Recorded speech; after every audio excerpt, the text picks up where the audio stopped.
মস্তানি গুন্ডামি করে ক্ষমতা ধরে রাখা যায় না, মথাকে কড়া হুঁশিয়ারি মুখ্যমন্ত্রীর। তেলিয়ামুড়া জনসভা থেকে রাজনৈতিক সন্ত্রাসের বিরুদ্ধে সরব হলেন মানিক শাহ। তেলিয়ামুড়ার দুষ্কি এলাকায় আয়োজিত জনসভা থেকে মথা নেতৃত্বের বিরুদ্ধে তীব্র আক্রমণ শানালেন মুখ্যমন্ত্রী প্রফেসর ডক্টর মানিক সাহা।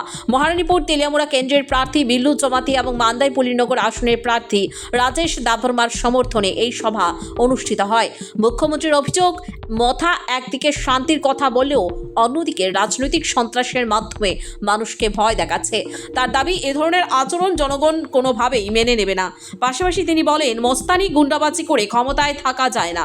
এছাড়াও তিনি অভিযোগ করেন, সভায় যাওয়ার পথে তার কর্মসূচি ব্যাহত করার চেষ্টা করা হয়েছে এবং সন্ত্রাসের মাধ্যমে মানুষকে আটকানো হয়েছে, এমনকি গুলিও চলার ঘটনা ঘটে বলে দাবি করেন তিনি। প্রধানমন্ত্রী নরেন্দ্র মোদীর উদ্যোগে রাজ্য ও উত্তর পূর্বাঞ্চলের শান্তি প্রতিষ্ঠা হয়েছে উল্লেখ করে মুখ্যমন্ত্রী বলেন, সেই শান্তি কোনোভাবেই নষ্ট হতে দেওয়া হবে না।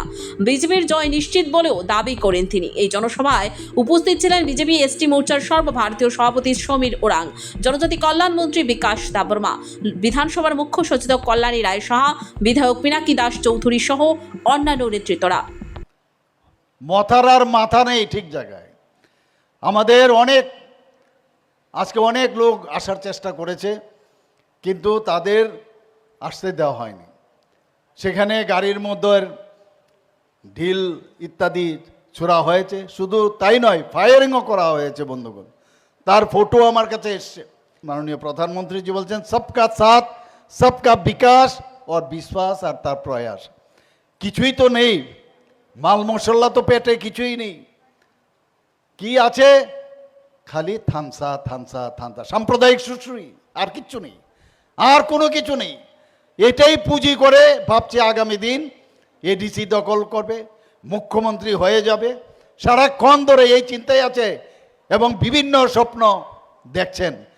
এবং যখন দেখছে পায়ের নিচে মাটি সরে যাচ্ছে, মানুষ শান্তি চায়, মানুষ অশান্তি চায় না।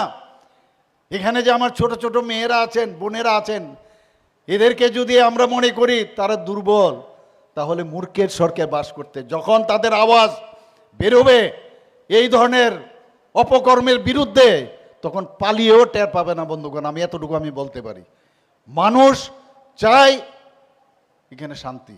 বহু কষ্টে ত্রিপুরার মধ্যে এবং নর্থ ইস্টার্ন জোনে মাননীয় প্রধানমন্ত্রীজি শান্তি এনেছেন।